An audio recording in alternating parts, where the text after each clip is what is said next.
नमस्कार दर्शकों, स्वागत है आपका इस विशेष रिपोर्ट में। और आज मैं आपको बताने वाला हूं कि आसमान में ट्रेन जैसी ये जो चीज़ दिख रही है ये एक्चुअल में इंसानों के लिए ख़तरा हो सकती है फ्यूचर में। और मैं कोई सनसनी नहीं फैला रहा हूं, सारी बात तथ्यों पे होगी और फैक्ट्स के ऊपर होगी। जी हाँ, बार बार आपने देखा होगा कि हर दूसरे हफ्ते न्यूज़ पोर्टल्स पे और खबरी चैनलों पे देश के विभिन्न कोनों से ये खबर छपने लग जाती है कि मच गई सनसनी, लोगों ने देखी रहस्यमयी रोशनी आसमान में और ट्रेन जैसी दिखी वो रोशनी।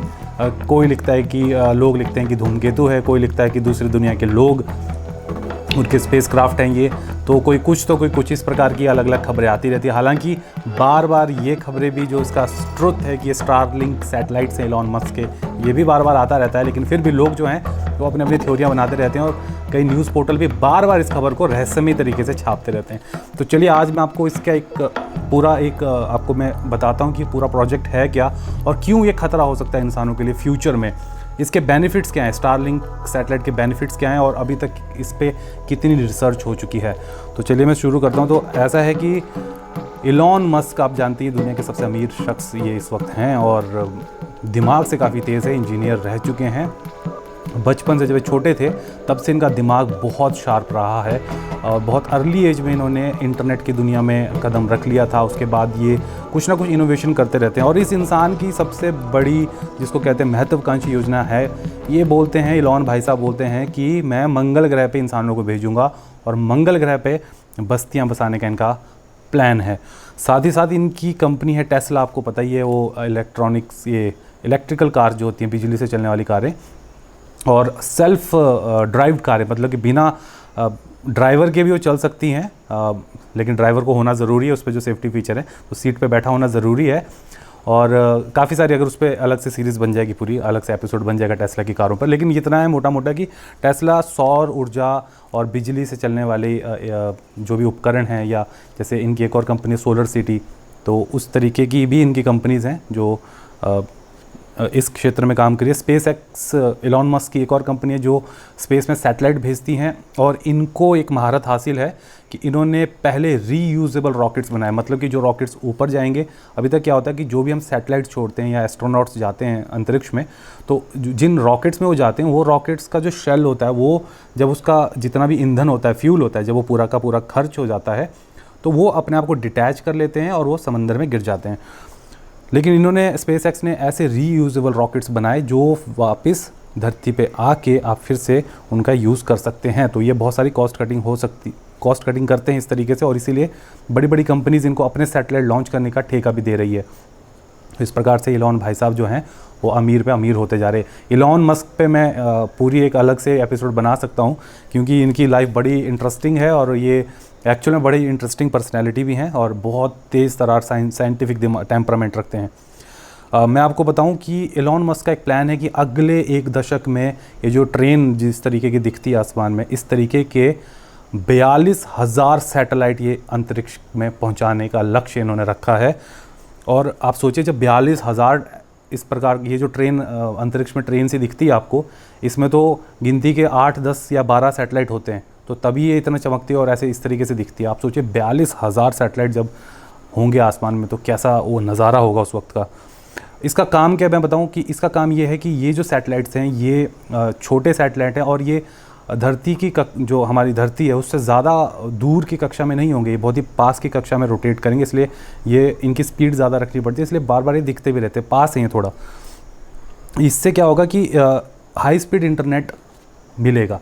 अभी तक क्या है कि इंटरनेट जो है, इंटरनेट की केबल्स ज़्यादातर समंदर के अंदर से जाती हैं, बड़ी बड़ी केबल्स जो एक महाद्वीप से दूसरे महाद्वीप को कनेक्ट करती है। इसलिए हमने देखा होगा, आप मोबाइल यूज़ करते हैं या इंटरनेट यूज़ करते हैं तो बफरिंग स्पीड होती है। 4G की भी स्पीड इतनी ज़्यादा नहीं है, हालांकि जो फाइबर लग रहे हैं आज की डेट में उनकी स्पीड काफ़ी ज़्यादा, बट फिर भी जिस स्पीड की बात ये कर रहे हैं, मतलब ये मान के चलिए ऐसे पलक झपकते ही आप एक कहीं क्लिक कर रहे हैं, आपने यूट्यूब वीडियो क्लिक की और भले ही वो 4K वीडियो हो, लेकिन क्लिक करते पूरी की पूरी 4K वीडियो वो बफर हो जाए अपने आप ही, इस स्पीड की बात चल रही है। और दूसरी बात क्या है कि काफ़ी सारे ऐसे जगह हैं दुनिया में जहाँ पर जो हाई स्पीड इंटरनेट है उसकी कमी है, तो वहाँ पे जैसे आप अफ्रीका के कंट्रीज है तो वहाँ भी इनका लक्ष्य है कि इंटरनेट को इन सैटेलाइट्स के थ्रू पहुँचाया जाएगा।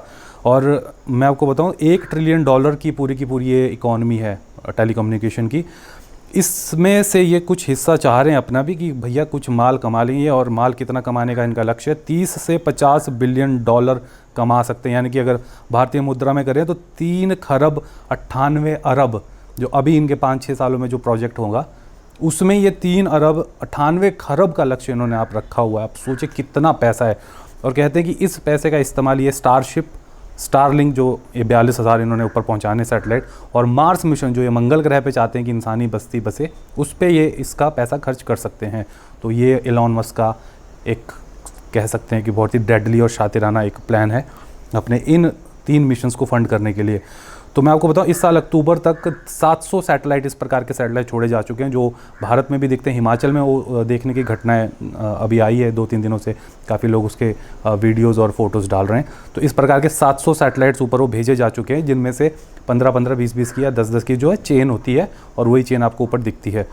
और 12,000 अगले 5 सालों में इन्होंने टारगेट रखा है कि 12,000 और तक ये सैटेलाइट ऊपर पहुँचा देंगे। इससे क्या होगा, देखो ऑर्बिट बहुत क्लोज है, मतलब कि काफ़ी ये धरती के अभी तक जो इंटरनेट सैटेलाइट्स हैं ऊपर, वो काफ़ी दूर हैं धरती से, और इतनी उनकी कैपेसिटी नहीं है, इतना ज़्यादा उनकी कैपेसिटी नहीं कि बहुत सारे लोगों तक इंटरनेट डेटा पहुंचा सकें। और क्योंकि वो बहुत दूर हैं तो टाइम डिलेशन भी होता है, तो बफरिंग टाइम भी ज़्यादा लगता है इंटरनेट में। तो इनका लक्ष्य है कि ये इतने सारे जो सैटेलाइट्स होंगे इनके स्टारलिंक सैटेलाइट्स, वो आपस में लेज़र के थ्रू कनेक्टेड रहेंगे ऊपर ही अंतरिक्ष में। और जहाँ भी अब आप देखिए कि इतने सारे एरिया को अगर ये कवर करेंगे तो कोई ना कोई सैटेलाइट की चेन आपके सिर के ऊपर हमेशा रहेगी। और इस क्या होगा कि पिज़्ज़ा के शेप का एक एंटीना ये लोग देंगे साथ में, उस एंटीने से आप इंटरनेट को कैच करके अपने मतलब घर में वाईफाई या कुछ भी यूज़ कर सकते हैं। अब ये चमकते क्यों, आप सोच रहे होंगे रात के समय। ज़्यादातर ये मैं बताऊँ शाम के बाद या सुबह होने से थोड़ा पहले ही ज़्यादा दिखेंगे आपको। होता क्या है कि सूरज की रोशनी इन पे पड़ती है, क्योंकि इतनी हाइट के ऊपर है तो वहाँ सूरज की रोशनी इन पे पड़ रही है। वो सूरज की रोशनी, क्योंकि इनका जो सरफेस है वो रिफ्लेक्टिव सरफेस होता है, जैसे शीशा होता है, तो वो उस सूरज की रोशनी को हमारी तरफ फेंकते हैं, तो हमें वो चमकते हुए दिखते हैं। जैसे कि चांद में आपको बताऊँ, चांद की अपनी कोई रोशनी नहीं होती। चांद एक नेचुरल सैटेलाइट है, ये जो होते हैं ये आर्टिफिशियल सैटेलाइट होते हैं जो इंसान बनाता है। तो चांद जो है वो जैसे नेचुरल सैटेलाइट है, और भी ग्रहों के सैटेलाइट होते हैं, इसी प्रकार के चांद होते हैं। चांद की अपनी कोई रोशनी नहीं होती, लेकिन चांद क्योंकि बहुत ऊपर है और वहाँ पे सूर्य की जो रोशनी है वो उससे टकराती है और वो हमको दिखती है, तो इसलिए हमको चांद चमकता हुआ दिखता है। आप अगर वैसे इसको समझना चाहें तो आपने देखा होगा कई बार बादल जो होते हैं बहुत हाइट पे होते हैं, आपके घर के आसपास शाम हो चुकी होती है, अंधेरा हो चुका होता है, लेकिन बादल जो बहुत ही ज़्यादा हाइट पे हो वो चमक रहे होते हैं, क्योंकि उन पर सूरज की रोशनी उस वक्त पड़ रही होती है। तो आप सोचिए चांद तो बहुत ही ऊपर है और ये सैटेलाइट भी बहुत ऊपर है, तो इन पर वो रोशनी पड़ती है और वो आपको दिखती है। अब मैं आपको जो शुरू में कह रहा था कि ये कैसे इंसानों के लिए एक खतरे की घंटी हो सकते हैं। पहला तो देखिए खतरा ये है कि 42,000 सैटेलाइट जब इतने सारे पूरे आपके धरती के आसपास घूम रहे होंगे, तो अपने में आप सोचिए कि ये जो हमारे साइंटिस्ट हैं जो अंतरिक्ष की खोज कर रहे हैं यहाँ से टेलीस्कोप लेके या और भी उपकरणों से, उनके व्यूज़ में और उनके उपकरणों में ये कितना ज़्यादा हिंड्रेंस पैदा कर सकते हैं, कितने ज़्यादा व्यवधान पैदा कर सकते हैं, आप खुद ही सोच सकते हैं। साथ ही साथ स्पेस डैब्रीज, मतलब कि स्पेस में जो कचरा है उसकी संख्या बढ़ती जा रही है। अभी भी बहुत सारे सैटेलाइट्स हैं जो हमारे आसपास हमारे धरती की कक्षा के चक्कर लगा रहे हैं, और उनके थ्रू आपको मौसम की जानकारी भी मिलती है, इंटरनेट की सेवा भी मिलती है, कई बार जीपीएस की सेवा मिलती है। मतलब बहुत सारे मल्टीपल पर्पसेस हैं। आर्मी के सैटेलाइट्स अलग होते हैं, कई कंपनीज अपने सैटेलाइट्स छोड़ते हैं, तो डिफरेंट काम के लिए अलग अलग सैटेलाइट्स रहते हैं ऊपर। तो अभी भी काफ़ी स्पेस जंक है, और अगर कोई धूमकेतु या छोटा सा पत्थर जो बाहरी अंतरिक्ष आके उनसे टकराता है तो वो उनकी कक्षा में बदलाव कर सकता है। और ऐसा माना जाता है, इसको कैसलर सिंड्रोम कहते हैं, कि बाय चांस एक सैटेलाइट टूटा या वो, तो अंतरिक्ष में क्योंकि ज़ीरो ग्रेविटी का होता है तो वो एकदम से फैलने लगेगा, चारों दिशाओं में फैलने लगेगा, और उसका जो कचरा होगा, जो उसका टूटे फूटे पार्ट्स होंगे, वो उस दूसरे सैटेलाइट से टकराएंगे, उससे टकराएंगे तो उसका भी कचरा निकला, फिर वो तीसरे किसी सैटेलाइट से, इस तरह से चेन रिएक्शन बन जाएगा पूरा।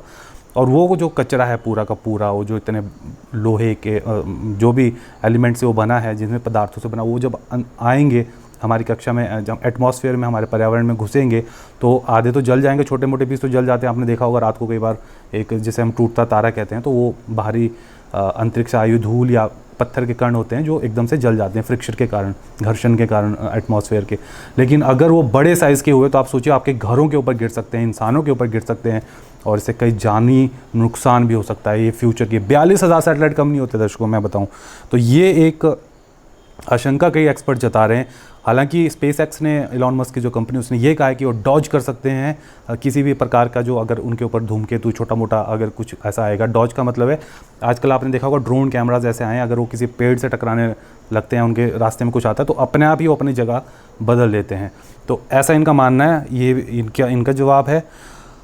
पर इसी बीच जो रेगुलेटरी अथॉरिटीज़ हैं अमेरिका की और बाकी कंट्रीज़ की, वो भी सिकंजा कसने की सोच रहे हैं कि इतना भैया इस तरीके से बेलगाम तो छोड़ नहीं सकते इन चीज़ों को। इस तरीके से तो कितना ही आप सैटेलाइट भेज दोगे अपने आसपास पर्यावरण अंतरिक्ष की कक्षा में। तो वो रेगुलेशंस लगाने की कोशिश ज़रूर कर रही हैं, लेकिन अगर रेगुलेशन लगा भी देती हैं, वो कह रहे हैं कि हम एक नंबर फिट कर देंगे कि इतने ही सैटेलाइट आप छोड़ सकते हैं, 5,000 या 10,000 का नंबर वो एक सेट कर देंगे। लेकिन वो एक कंपनी के लिए नंबर होगा। आप दर्शकों मैं आपको बताऊं, इस वक्त अमेज़ॉन की वन वेब इनका प्रोजेक्ट है, अमेज़ॉन का, ये भी सेम इसी प्रकार के प्रोजेक्ट में लगे हुए हैं। ये सैटेलाइट छोड़ेंगे और इसी प्रकार का इंटरनेट, इनका दावा है कि सस्ता इंटरनेट और फास्ट इंटरनेट प्रोवाइड करवाने का सपना इनका भी है। तो सोचिए, अगर 10,000 की लिमिट भी सेट होती है तो 10,000 इलॉन मस्क की कंपनी छोड़ेगी, 10,000 अमेज़ॉन के, 20,000 तो वैसे हो गए। और चाइना का भी एक प्रोजेक्ट है जो सेम ऐसा ही है, तो 10-15,000 वो भी छोड़ देंगे। तो मतलब आप सोचिए कि हम इंटरनेट की भूख में और इन सब चीज़ों में क्या ये बहुत ज़रूरी हो चुका है। हालांकि अभी भी 4G 5G पे अगर हम ढंग से चला लें तो दैट इज़ इनफ, मेरे को लगता है कि बहुत है। लेकिन कहते हैं ना कि इंसान की कई बार हमारी जो भूख है वो बढ़ती जाती है, तो कहीं इंसान की ये भूख हमारे लिए हावी ना हो जाए। आप क्या सोचते हैं ज़रूर हमें कमेंट में बताइएगा।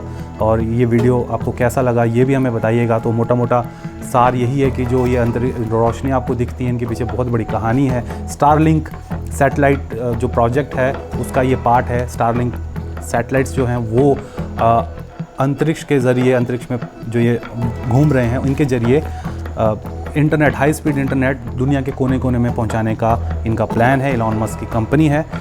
तो यही खबर थी, यही एक वीडियो था। और कैसा लगा आपको वीडियो ज़रूर बताइए हमें कमेंट करके। आपको अच्छा लगा होगा शेयर ज़रूर कीजिए, इन्फॉर्मेशन ज़्यादा से ज़्यादा लोगों तक पहुंचाइए। और अपने व्यूज़ ज़रूर बताइएगा कि क्या इतनी ज़्यादा भूख इंसान की ठीक है डेटा के प्रति, कि हम धरती के चारों तरफ 42,000, ये तो सिर्फ स्पेसएक्स का टारगेट है इलॉन मस्क की कंपनी का, कि 42,000 सैटेलाइट छोड़ के आप एक तरीके का जाल पूरे धरती के चारों ओर बना देंगे। तो हमारा ये वीडियो अगर आप यूट्यूब पर देख रहे हो तो यूट्यूब चैनल सब्सक्राइब करना ना भूलें, और अगर आप फेसबुक पे देख रहे हैं तो फेसबुक का पेज फॉलो या लाइक करना ना भूलें। बहुत बहुत शुक्रिया इस वीडियो को देखने के लिए। फेसबुक पर पोलस्टार हिमाचल का पेज लाइक करें और यूट्यूब पर हमारा चैनल सब्सक्राइब करना ना भूलें।